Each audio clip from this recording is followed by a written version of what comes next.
This episode of iFanboy is brought to you by GoDaddy.com and Netflix.com.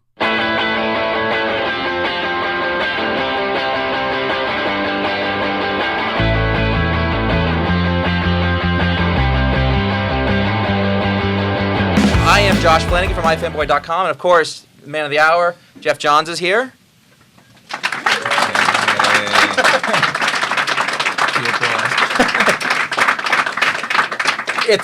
It's a big day for you. This is the day that Flash Rebirth comes out. Yep. You're rebirthing yet again. Yeah. My second child. Yeah.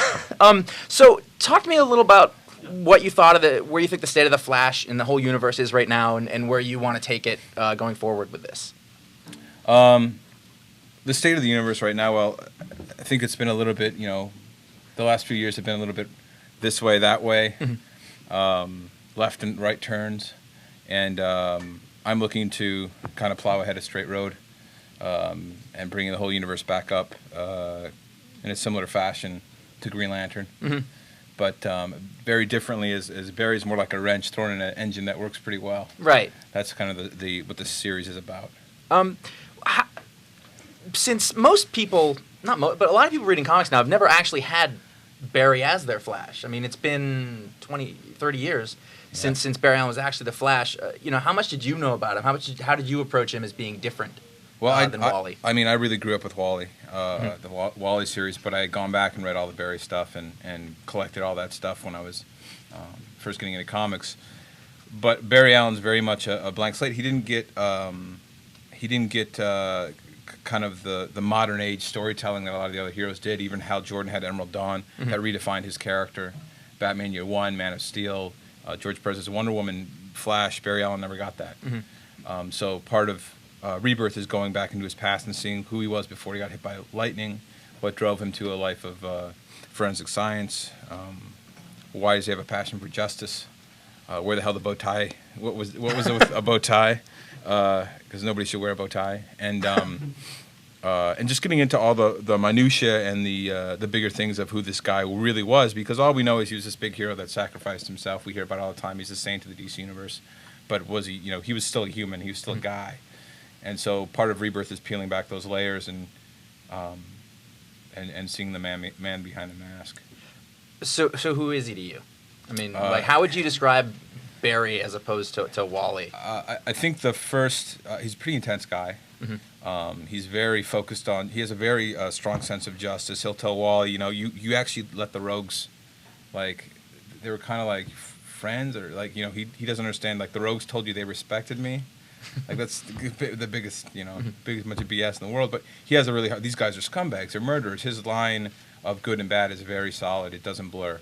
And that's something that Barry has, just a very kind of almost archaic sense of justice. And it comes from him being a forensic scientist. The fact is, you're guilty or you're not guilty. Which is it? There is no in between to him.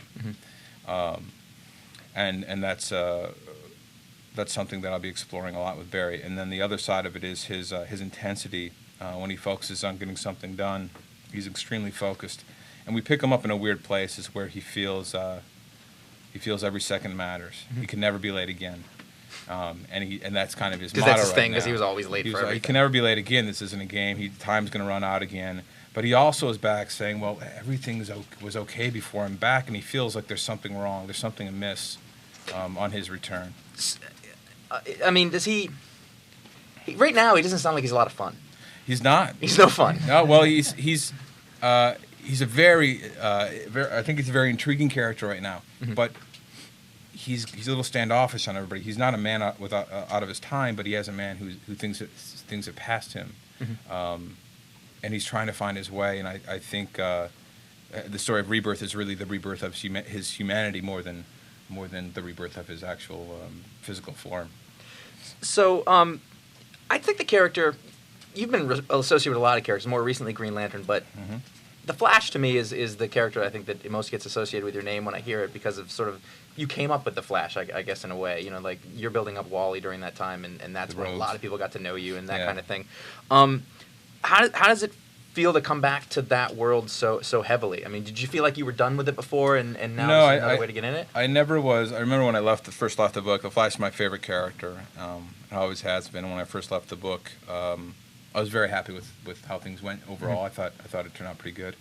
But there's certain things I wanted to do, and with Barry Allen coming back, it's a totally different character than Wally West, but a character set in the same kind of universe and playing off of, instead of a guy who's filling in someone's boots, is a guy who's dealing with speed and the consequences of speed, and then getting the rogues back. And Central City, like, I'm going to be really focusing on, we get a sense of what Central City was. Iris, we'll get a lot more into Iris Allen and a lot of the other Flashes, but it was a little bit like coming home and trying to kind of figure out how I could. It felt like the last time I did it, I was kind of playing in a single room and just playing around, and now I can rebuild the house, so to speak. Do you think are you better at this now? Like coming back to it now, do you feel like? Well, no, I mean, I think so, but like when you come into it, do you feel like you're more self-confident than when you were originally building up the sort of Flash family? Well, if I didn't think I couldn't do it better than I did, I wouldn't have come back. Right. I think I look at all the work I've done, the stuff that I think turned out really well, the stuff I didn't think didn't turn out really well, and trying to figure out what my strengths are and what my weaknesses are, and trying to learn and grow and as far as craft. And I just try and I don't know, I try and progress. I hope this is better than my first issue of Flash. I would, yeah, it is. I think so. I read it, it's good. Now you're working with Ethan Van Sciver on this, and I've heard him talk on podcasts and interviews and things about, like, when you guys work together, it gets very intense. And I think he said, like, last time you had to take some time away from each other. Like, so how does that process work? Are you guys very collaborative about it? Yeah, we're really collaborative, and we get kind of manic. I'm a little bit manic already about this stuff. I immerse myself a bit. I'm in New York right now just because we're doing Blackest Night, and I wanted to kind of completely block out everything else in my life except for Blackest Night. It makes me a little crazy. But the same thing. You're like a method actor. Yeah, and it's a little strange. But with Flash, it was immersing myself in this, and Ethan. Whenever I get together with Ethan, we crack our brains open when we talk about this stuff, and there's so much subversive. Like, Ethan puts in a whole other layer of art on top of the actual art on the page, right. And that won't make a lot of sense, I think, unless you look at the books. Like Green Lantern Rebirth, there's so many things that the reader will never ever see, but that are there. There's this one great panel in Rebirth where the first time Hal, as Spectre, kills takes Black Hand's hand away, which was, set up for Blackest Night, takes the Black Hand's hand away. You see his hood over, but his hand is actually Parallax's hand, and it's the first hint that there's something different. But Ethan's always putting in these hints of storylines. Actually, everything about the entire story is in issue 1 if you get a magnifying glass out and kind of decode it. And how much of that stuff do you write in there? Do you plan it with him? Do you collaborate? Well, a lot of it's collaborated, but he will add there's certain details he just comes up with. There's one on this cover that he did that I couldn't believe he did, but it was pretty on the cool. cover. Yeah. All right. But it won't make any sense until the series is over. But he's a genius on a very bizarre level. All right. Do you guys? Do you clash a lot on ideas until you come up with something that you both really like? Or no? No, we just explore every avenue, and we kind of talk very esoteric, and we get really ambitious with our ideas, and probably sometimes too ambitious, and then we have to, what's it mean? And I keep focusing on character, because I like to ground my things in character. The scope can be gigantic. We can have an emotional spectrum, but if there's not a guy that's dealing with this, then it doesn't matter. So if you're approaching a book for the first time, then like, I'm going to do the Flash Rebirth. It's going to be the return of Barry Allen, how that works in the universe. Where do you start, I guess? What comes first for you? Or do you start thinking about the goals that you have in mind, or do you start coming up with stories immediately? I think about the character first, who Barry Allen is. For this one, it was a very important. Hal Jordan, there's some of his backstory was already really set in stone, but Barry Allen, I thought more about who he is, where he's coming from, and why he is the way he is before tacking the story. And then also thinking, well, there's a lot of things. It's a controversial return. That's sure. That's I think first and foremost, very controversial return. So this Rebirth had to be almost the exact opposite of Green Lantern Rebirth, where it was a controversial death. Yeah. You know, it's making Hal Jordan parallax and then killing him. So Barry Allen's death is by all accounts one of the greatest deaths in comics. So very controversial to bring him back. So the book has to be counterculture to that. It has to be Barry Allen returning is a bad thing for the Flash universe, and exploring, well, is it? Why? What's he mean to these characters? How does he react? And then building that story from there, and everything kind of falls into place from there. And I have very strong opinions on what I think the setup will work best for each one of these characters, and where I'm going to take them. But it really it comes down to character. It comes down to who Barry Allen is. Just like with Green Lantern Rebirth, you strip it all away, you rip it all away. It's just about a guy overcoming fear.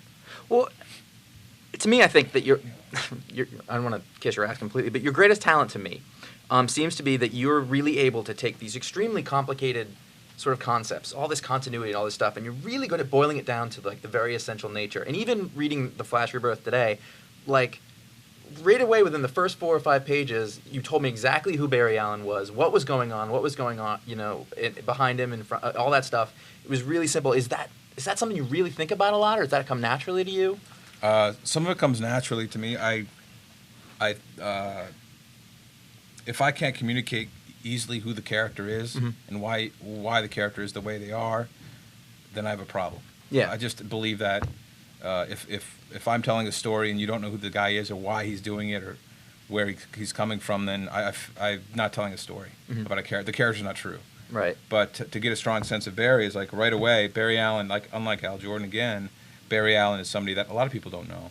A lot of people just know him as the guy who died. And so it's my job to rebuild him and also explain who he is, but in a way that everyone can relate to. Yeah.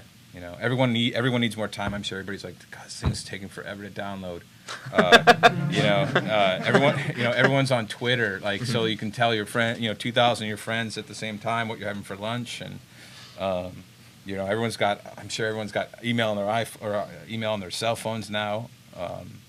I do, and everything's about speed. We all want to get faster. Cars are moving faster. I got to get to work faster. I don't have enough time for this. I don't know how many people say I don't have enough time, but I think we probably say it once a day. Yeah. I don't have enough time. And that's something I want to explore with somebody who can move this fast and still doesn't have enough time, because there will never be enough time. Time doesn't stop. That means there will never be enough time. How do you deal with the pressure for a project like this, in that expectations for this book, expectations for The Blackest Night, are all really high? I mean, you're sort of cresting on a wave here where, like, you've had excellent book after excellent book. You just redid the origin of Hal Jordan. Yeah. In really, pretty spectacular fashion. Like, do you think about that stuff, or do you try to stay off the message boards? There's always pressure, but when you're working in continuity, there's a lot less pressure. If I wanted to, I could just go do a Elseworlds about a Flash story. But I like challenges. I remember when Mike McKone and I did Teen Titans, and Mike McKone left Exiles, and people said, "Oh, where are you going?" He says, "I'm going to go relaunch Teen Titans," and they said, "That's deadly. Your career's over." They said the same thing to me because they had relaunched it so many times, and I think we did okay. And then Booster Gold. I remember when I was like doing Action Comics with Adam Kubert and Gary Frank and Green Lantern with Ivan Reis. I said, "I'm going to do Booster Gold." And everyone said I was crazy. They said, "Well, you finally done it, Johns. This is the book that's going to destroy your career." But if I don't think I would have ever done Hal Jordan, Green Lantern Rebirth, or I wouldn't have followed Mark Waid on The Flash if I was worried about that. So you see that challenge, and you say, "Bring it on." Just bring it on. Like, I'd rather try than not try. Right. I'd rather be ambitious and try and tell a story I believe in, or a project that I think is going to be a great challenge. I kind of thrive on challenge. Yeah. So, now, you say that there are seeds for Blackest Night from all the way back into Rebirth, and so how far ahead are you planning? When did you start planning Blackest Night? Like, when does that start? And well, the seeds are in Rebirth. Obviously, the idea wasn't completely formulated when I first got on Green Lantern, but it grew organically as I moved forward. But it was started pretty early on. Mm-hmm. Just like Sinestro Corps actually started pretty early on. Yeah. I just plot far ahead in my monthly books. I just looked. I mean, you must have been like 6-7 years out. I was probably about 4 years out. Right. But it's not that hard. Like, you have all these ideas and you just write them down and go, oh, that's going to take 50 issues. Right. Okay. And then you just start to build and everything will change and grow. But I just like to plot long form, as well as short form. Because it makes more sense now. I feel like you're probably in a position where you can say, "Well, I'm going to do this for this long," and they say, "Okay." But like when you were, I suppose, less established, it is sort of. Well, on Flash, the first time I was on Flash, it was always like, "Well, I hope I can do this storyline," but they might fire me in a year. Mm-hmm. But as I quickly just said, well, Lord, I'm just going to go for it, and if I don't get there, I don't get there. But eventually I got there. I'm in a position where I know I'm under contract, so I know, well, I'll probably be on this book for at least this length, unless some crazy thing happens, which you never know. But I just always, I don't know, I like to plot ahead with confidence, and I like to dedicate myself to a character, like Green Lantern. If I go on Green Lantern and do 6 issues, I don't know, there's not a lot of rebuilding to do there. And for me, it takes longer to get into every corner of the franchise or the character or the world. So is that what you really like to do? I like to take world something building. and build it? Yeah, I like world building. Like JSA got so damn big because I couldn't stop building or making new characters. You did have a lot of characters. I did. But I think that goes back to sort of one of the earliest. You had all of these characters, and then really you made it work, which I thought was so strange because you're juggling all those, but you distilled it sort of down to the essence, and I didn't feel like you were skipping around a lot. I mean, do you feel like you got to everything you wanted to in JSA? I have more stories, but Yeah. I left JSA. I probably would have stayed longer, but I'd rather leave while I still have story ideas for that book. I've been on that book for a long time.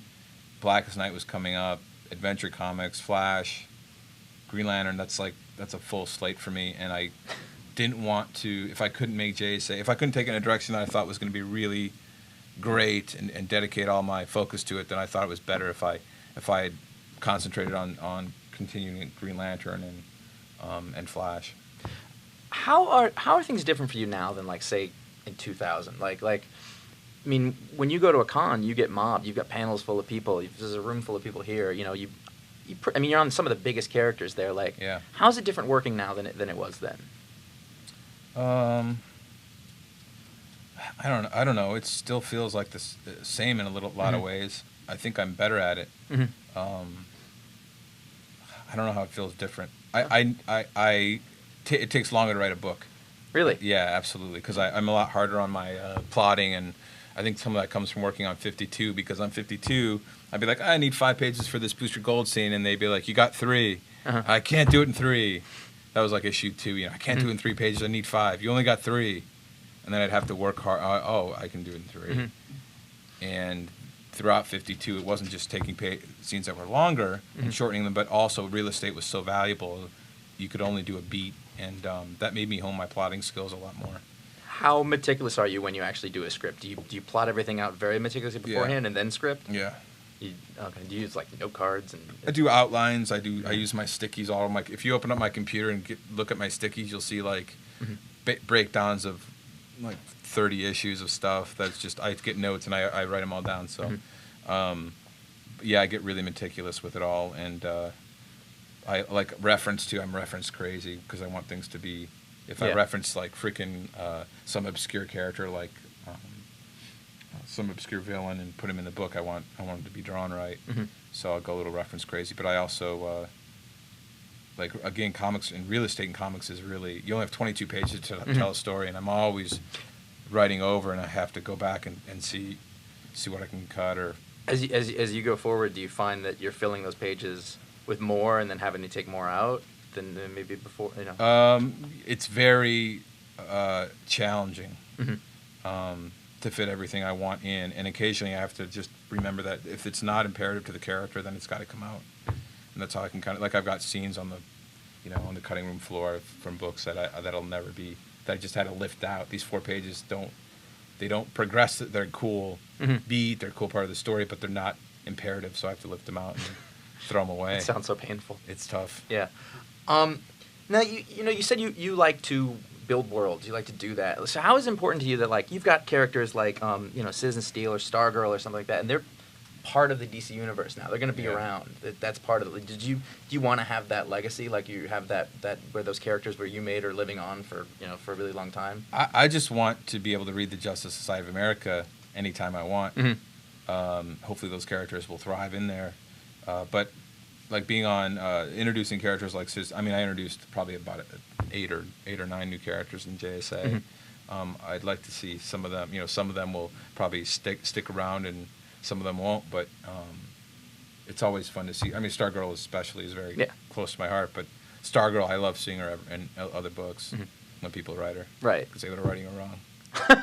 This episode of iFanboy is brought to you by GoDaddy.com. Web hosting from GoDaddy.com includes 99.9% uptime, 24/7 support, and free access to Hosting Connection, the place to install over 30 free applications sure to help you get the most from your hosting plan and website. If you want to make an impact online, GoDaddy.com has what you need. .com names for as low as $1.99, plus world-class hosting, fast and easy website builders, and much, much more. Please support our sponsors by checking out GoDaddy.com and using the coupon code iFanboy to get 10% off your purchase and to let them know that we sent you.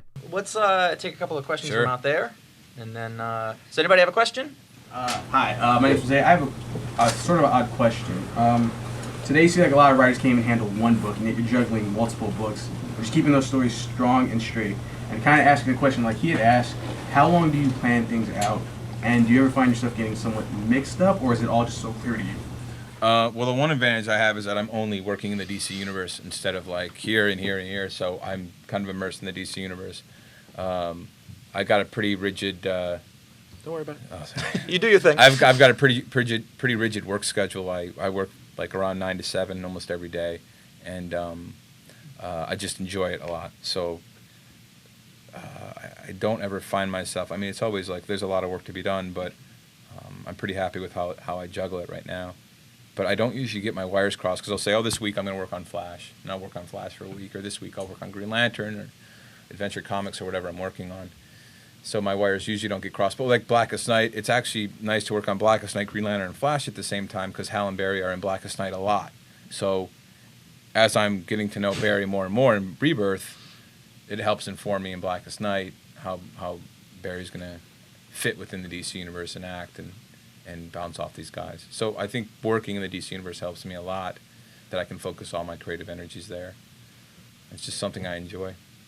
Do you feel like you're working on like the right amount of stuff right now? Because I feel like you have a lot of books. You're doing like a script a week, I guess. It's like about a that? script a week, but I only have one monthly book right now. Okay. So I'm good.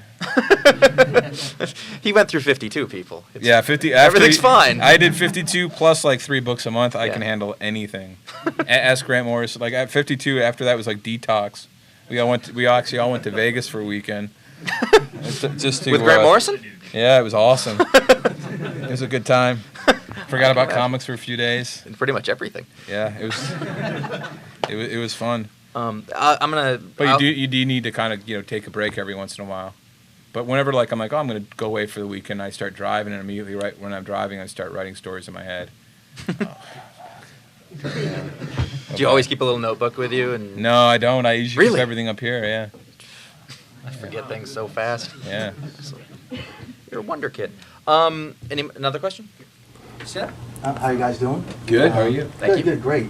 I'd like to say I grew up reading Barry and Hal. I'm glad Barry's back. Thank you. Yeah. And I was wondering, you've written for Smallville in the past. Uh-huh. Have you ever thought about writing a Green Lantern episode for Smallville? Not really. I like the Legion because it made sense in the context of Clark. If they came to me and said, "Hey, do you want to write an episode with Abin or Green Lantern?" Sure. Yeah. Thank you. Yeah. Cool.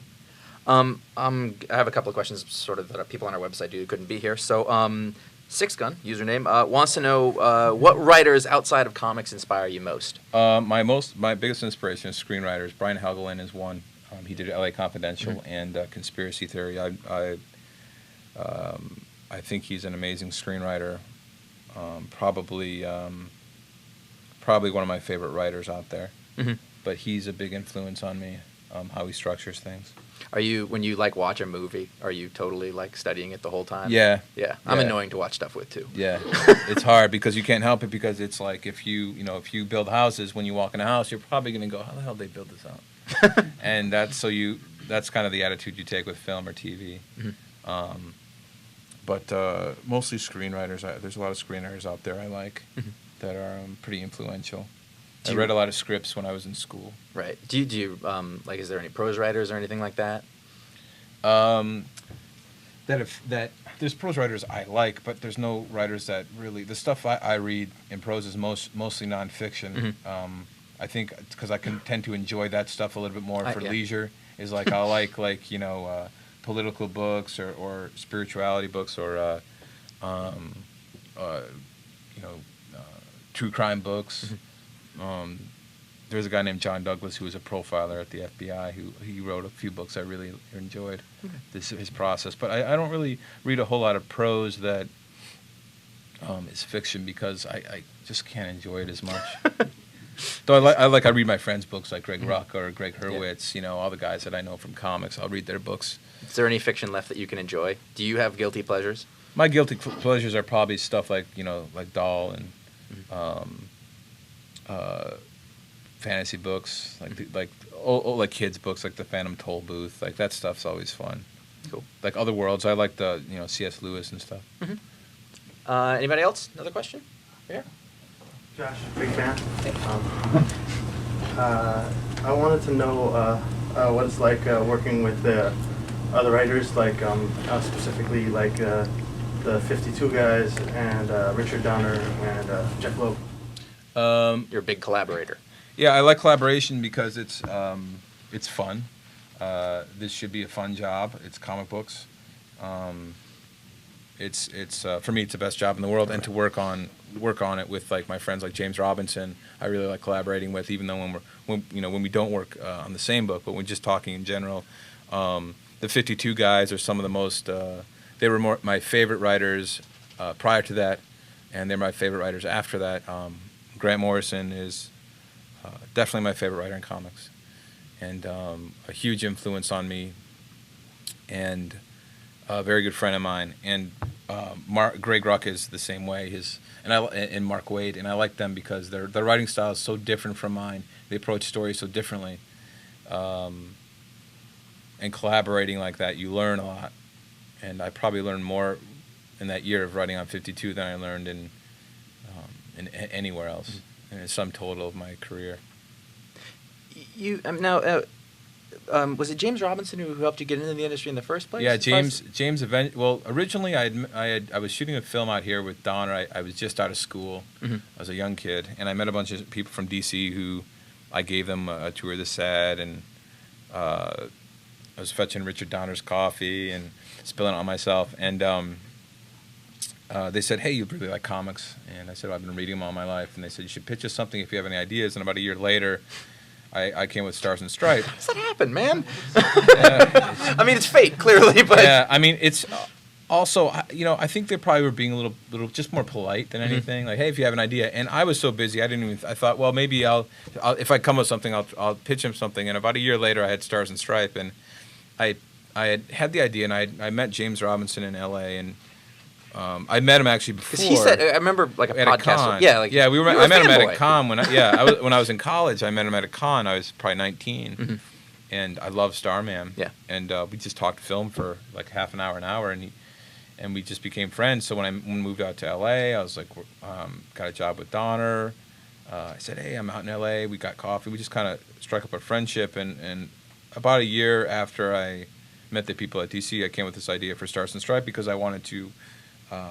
Create a superhero for girls, because I felt like the DC universe didn't have any. All their superheroes for girls were like Supergirl, Wonder Girl, Batgirl. Nobody had their own legacy, and I wanted to create somebody that my sister, who had passed away a year earlier, I wanted to create something that she would have liked, and so I came with this idea for Stars and Stripes, which was, if anyone doesn't know it, which I'm sure a lot of people don't, because it was a pretty obscure book. It's about a girl who finds out her new stepfather was a sidekick to a superhero, and so she becomes a new version of his old partner to make him mad, really. And it's a stepfather stepdaughter superhero team, and I pitched it to James, and he really liked it. He gave me some pointers. I turned it into the guys at DC, and Mike Carlin, an editor named Chuck Kim, really enjoyed it. Mike Boringo drew a picture of Star Spangled Kid, the first picture ever. You have that? I have it framed in my office. Nice. Mike was an awesome guy. I had met Mike at a show at some point, too. And so, anyway, I pitched it, and it was supposed to be a miniseries, and then they turned it to a monthly. And that was it. Before they said to you, pitch us some ideas if you had them, I mean, had you thought about writing comics professionally? I mean, was that something? A little bit, but I was so concentrated on a film, and being assistant to a director is not easy. So that was like a 90-hour-a-week job. And that was fine, because that's what I wanted to do. So when I had some downtime to do comic stuff, I did. And they bought that, and I thought, well, I'll do Stars and Stripes for fun, just for fun. And then James left JSA, and I met David Goyer, because they wanted to ask me about Star Spangled Kid. And Goyer said, hey, James left. Do you want to co-write JSA with me? This is like issue 3. I hadn't even had a comic out yet. I was like, I guess so. You fell ass backwards into this. Yeah. And so I got into it, and I learned a lot from writing with Goyer for those first 2 years. And then Stars and Stripes was getting canceled, and I said, oh, that was fine. I'll just co-write JSA with Goyer. And Joey Cavalieri called me and said, hey, do you want to write The Flash? And that was my favorite character. And he said 6 issues. I said, sure. I turned in my second script. And he said, do you want to just stay? I said, okay. And then from there, that's when I think that's when I really focused on. I really was enjoying it.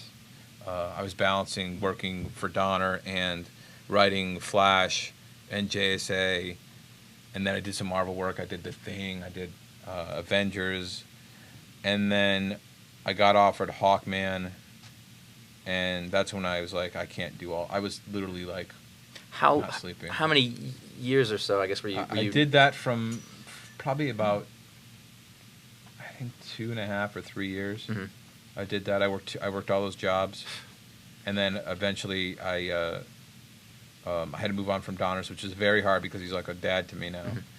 And then I signed with DC so I could focus my energies, because I felt like if I really want to dedicate myself to this, I want to be able to really dedicate myself to the DC universe, and that's what I did. Cool. Another question. Sorry, that was a really long answer. That's good. Back here, want to stand up? Hi, Allie. So in Green Lantern, we've seen Hal with a bunch of different color rings on, not just the green one. Yep. Is he gonna try on every ring and become like master of the emotional He will not be spectrum? trying on every ring. Oh man. And any chance of like a white lantern that kind of does the spectrum stuff? Possibly. Do you really want to know what's going to happen ahead of time? Here's one from a user called Alan Mack. He said, wanted to know, what is the most difficult scene or comic that you've had to write? And then what would be a single moment that you got the most excited about? Like, I guess the thing you're the most proud of. It's a lot of different things. I think one of the most difficult things to write was the death of Superboy, because he was my second favorite character for a long, long time, next to Flash. I mean, Flash and Superboy were like, so killing him was really hard. And it was hard because I felt it when I did it.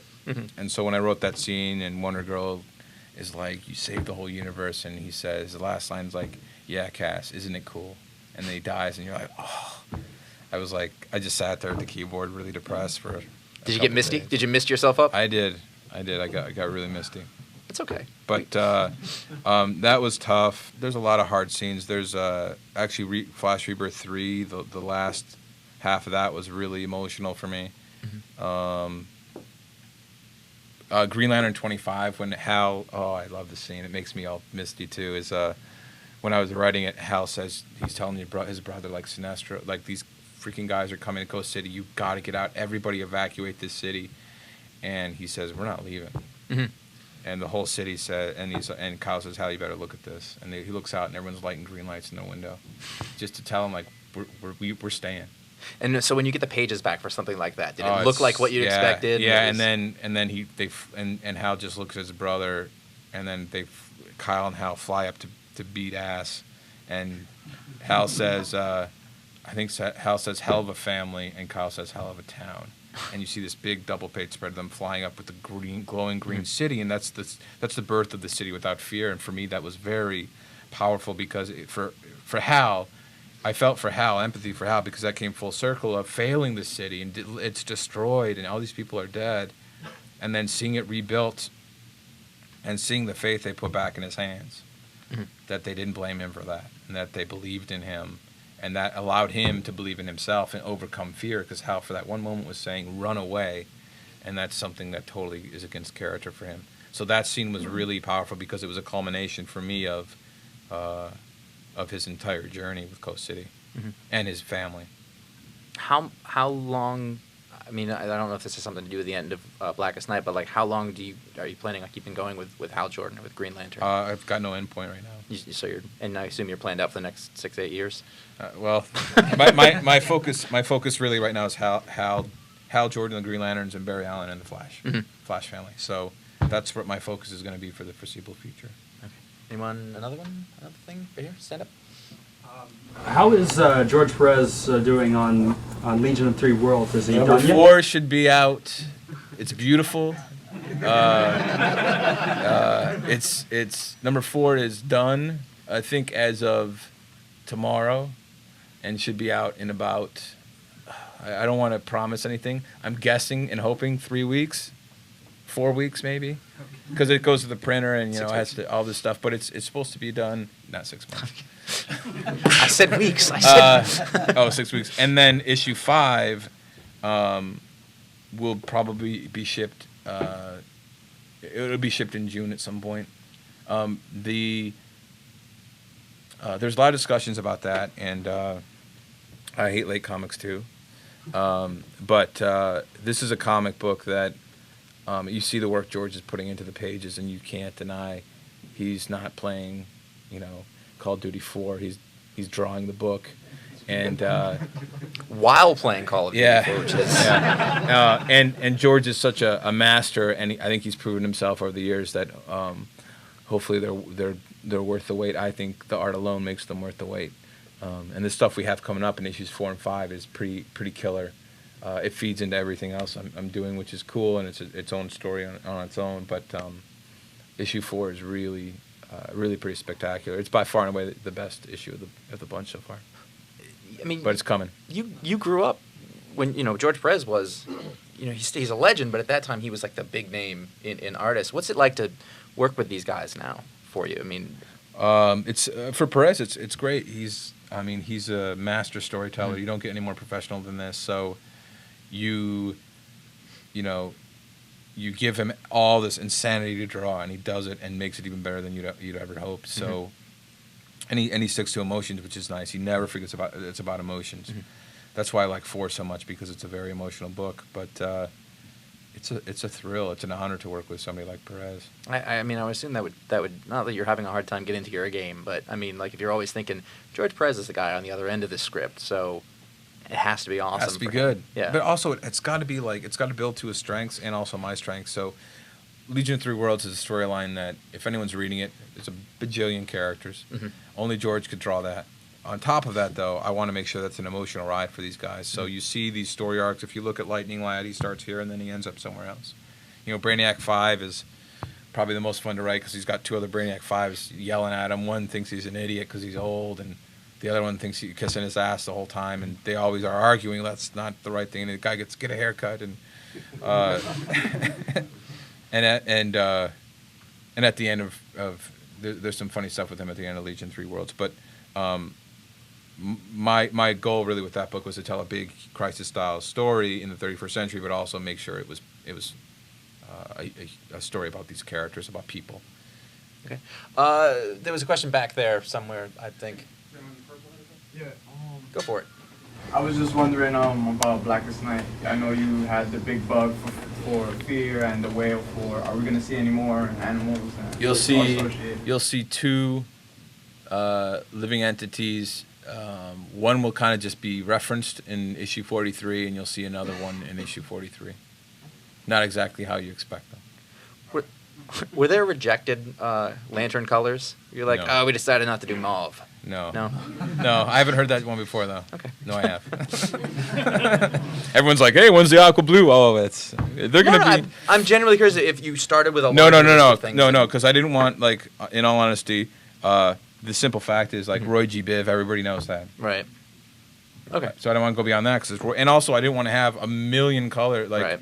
So what are the, and... Someday, 10 years from now, somebody's going to do that story. It's going to be awful. Yeah, when they introduce the chartreuse lanterns. But hopefully they won't. Probably someone will. But no, I always want to stick with the Roy G. Biv because it was very, green's, for me, the fulcrum. So you've got 3 on either end, fighting towards green. But it was never going to be more than that. Okay. And black. I mean, and also, like, were the I guess the emotions that were related with those, did those all come fairly easily? Yeah, pretty quick. Yeah.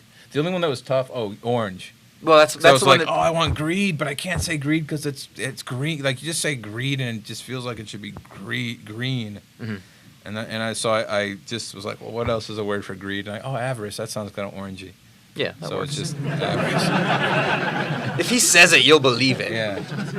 But that's where that came from. And Agent Orange is actually turned out to be one of my favorite characters. He's kind of like the cross between a dirty Muppet and like a Looney Tunes character. Like, he's really bizarre. One of the first time Hal meets him, he's like, Hal wakes up and he's at this long table in this underground palace, and Hal's kind of tied up with like rope that wouldn't even like really bother him, and he just hears snorting, and he's looking over like roasted hackle beast and all this rotten fruit, and he's like, what the hell? And he sees this guy at the other end. He goes, you hungry, Green Lantern? And then a little head goes, I'm always hungry. The way that you tell me these stories, like, are your scripts, like the action descriptions of your script, really dense? It depends on the scene. Okay. Yeah, they can be. I remember I once wrote for Scott Collins on Flash. It was a 1 panel for Keystone City. It was 2-page description. Get a little Alan Moore working in there. Well, no, it was just like saying, this is what Keystone City is all about. This is what you should remember. And so the next time I did the script, I said, establish shot Keystone. It's sunny. Because then he'd already so it really depends. Like on the startup for Flash, a lot of description. Right. Captain Cold, all these guys, like, they look like they've been through hell. They're drinking beer, out of big mugs because they're drunks and all this other stuff. So it depends. Like, if I'm just getting started on a book, and with an artist, there's a lot more description than there is later on, because then they know they know the characters of the history or the tone of the book. I talk to all my guys. Gary Frank I talk to all the time. Mm-hmm. We talk a lot about the scenes and reworking the scenes and everything. Thanks to Netflix for sponsoring this episode of iFanboy. With Netflix, you can rent over 100,000 titles online with free shipping both ways to your home. They have over 40 shipping centers, so almost all deliveries happen within just 1 business day. If you have an Xbox 360, they're streaming to that. If you have a PlayStation 3, then you can get Blu-ray titles. So there's all sorts of ways that you can use Netflix. The Netflix plans start from just $4.99. As a new member, you can get a free, no-risk 2-week trial. Check it out at www.netflix.com/ifanboy, and don't forget to use that www when using that code. I'll go here and then back thereafter. So, Well, pretty much, I grew up, like, when I first, no, not grew up, but I started reading comics, but I mean, when I jumped on was when you were writing on Wally. Uh-huh. And pretty much now I'm more interested, like, I know everyone's interested in Barry, but, like, like you stated earlier, like, I grew up on Wally, so I'm more interested in Wally, obviously. So it's kind of like what I'm more worried about, or not even worried, but interested is, what about Wally? Like, I mean, I know there's 2 Flashes now. I know before it was like Jay and Barry, or Jay and Wally, but now it's like Wally and Barry, and then sometimes Bart, depending on what he wants to put on. It's kind of like, what's the point of having 2 Flashes? I think, like, You'll read the book and you'll see. But I'm that's his job. I'm very aware of that, obviously. And the other thing is, I know when you're writing Wally before, it's kind of like Wally wanted to fit into Barry's shoes. Is there going to be kind of like a reverse effect of that? Kind of like Barry saying like, oh, Wally did it this way. Am I fitting into Wally's shoes now? You kind of hit on a bit of a scene in issue 3, but you have to read it. Sorry, but you're close. You're close. In the back, did you have a question? Yeah, when you roll off of a book, do you keep reading it every month, or do you like put it away and then just check it out once in a while and see what Depends what the book is. In all honesty, there's certain books I've left, and I just didn't quite enjoy the direction of the book, so I'd stop instead of make myself angry that I left. But there's other books that I follow that I left. I liked what Paul Miotti and Gray did on Hawkman. I thought that was nice. So it all depends on the book. But I usually don't follow them religiously, unless I really enjoy the book. But I read just about everything at DC because I get a comp box. So. Do you read other comics? I know that. I read tons of comics. Okay. I mean, I read I buy, sacrilegious, but I buy Marvel comics and because I don't get them. So that's why we all buy them. Yeah, so I read a lot of DC stuff, but also because I'm working on DC stuff, I know a lot about where this is going. That I like reading Batman stuff because I don't know where the hell it's going. Yeah, and we don't either. Yeah, and I love Grant. Like anything Grant does, I actually buy Grant stuff. I don't like to wait for that stuff, and but like right now I'm buying. What am I buying? Walking Dead. I like that book. I like Cap. I like some of the Avengers books. What else did I just read? I buy Spider-Man once in a while. Have you ever Wolverine? Wolverine I'm buying right now. They don't want you to buy Spider-Man, it seems. Yeah. Well, I actually like McNiven stuff on Wolverine's pretty amazing. Do you read? Do you ever read other kind of indie graphic novels or stuff like that? Yeah, I read. I mean, whatever I come across, I'll pick up. And I just read I'm reading the Scott Pilgrim stuff right now, which is really good. And it's not really indie, but the Oz book I think is awesome. Yeah, it's beautiful. Yeah, beautiful book. What else do I like? I don't know. There's a lot of books out there. Is there a point, like a graphic novel from something like things that you read that are like your favorite graphic novels or stuff like that? The stuff that really affected you. I really loved Shade the Changing Man by Milligan. Back in the day, that was awesome. The first half of that series, that was a really great book. Suicide Squad, I really loved. Flash, Justice League International.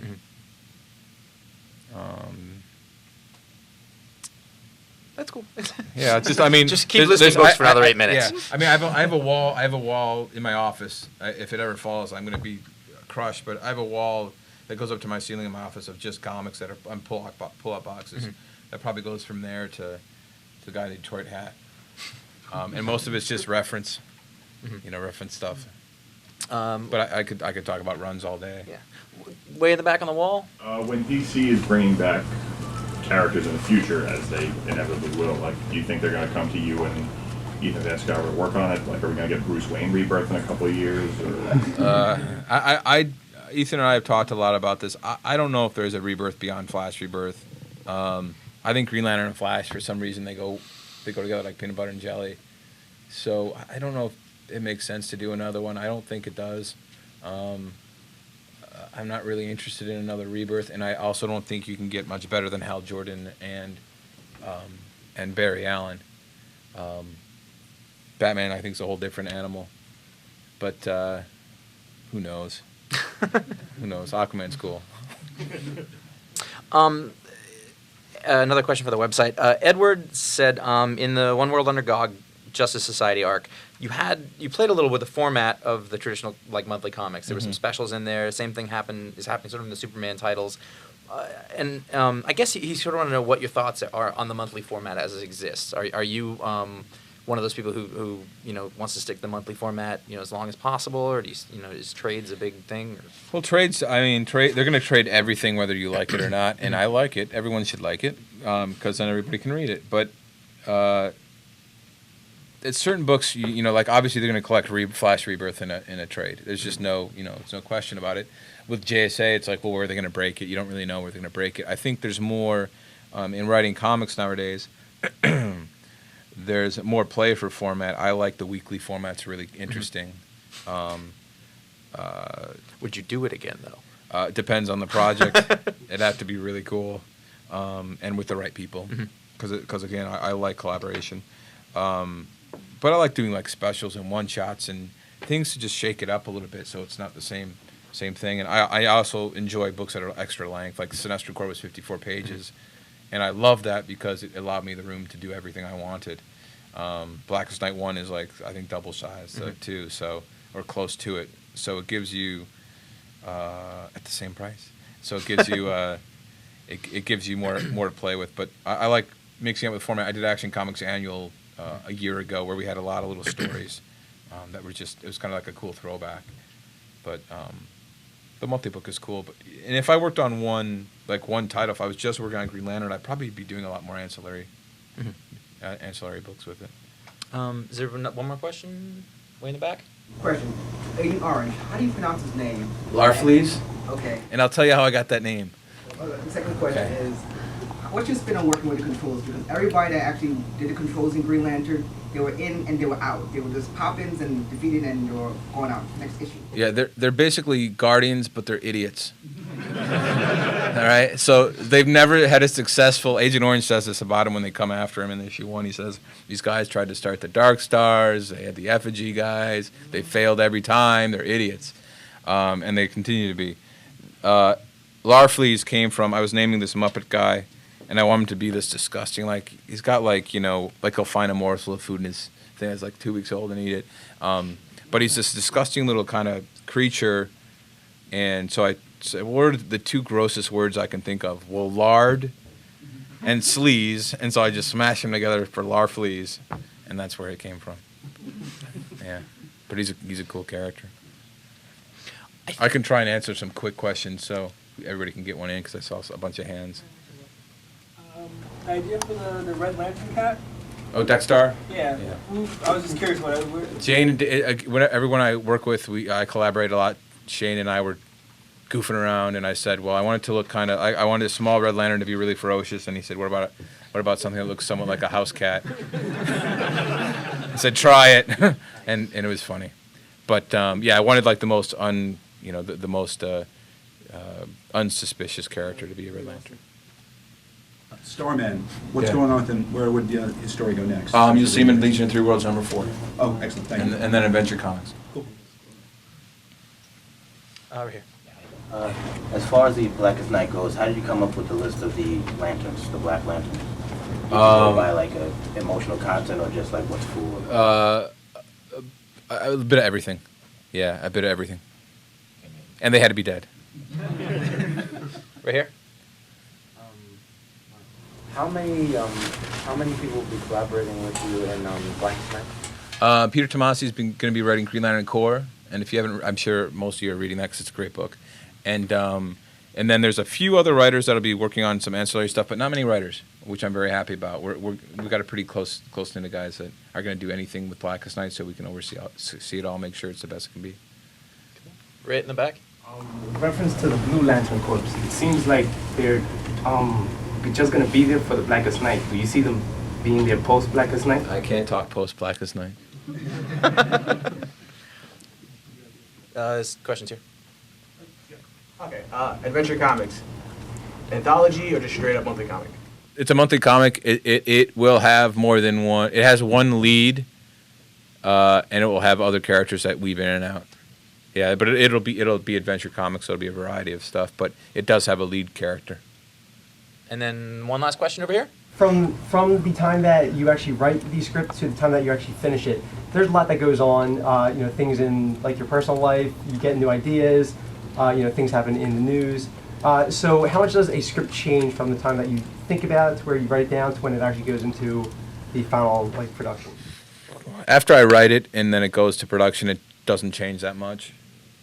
Sometimes dialogue will get tweaked just because the art will be different than you thought, or there's a different emotion, or you come with a better line. But most of the time, they stay pretty much the same. I mean, after I'm done, they always are constantly evolving before I write them. But once I write them, they're pretty much locked. Barring input from my editors and stuff. Are you a retweaker? Like, do you have a hard time letting the script go, or do you put so much thought into it ahead of time that it kind of? I think about stuff so far in advance that once, like, there's certain scenes that once I write down, I know that was the scene. Like Captain Cold issue of Flash I did years ago. I had that whole issue in my head for probably a year and a half before I wrote it. So I wrote it one day. I just went,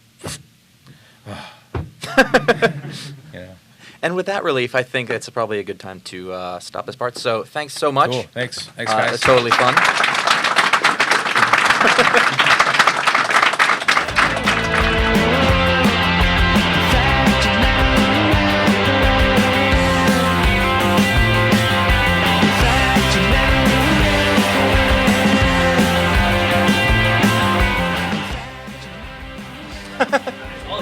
No, I was talking to him.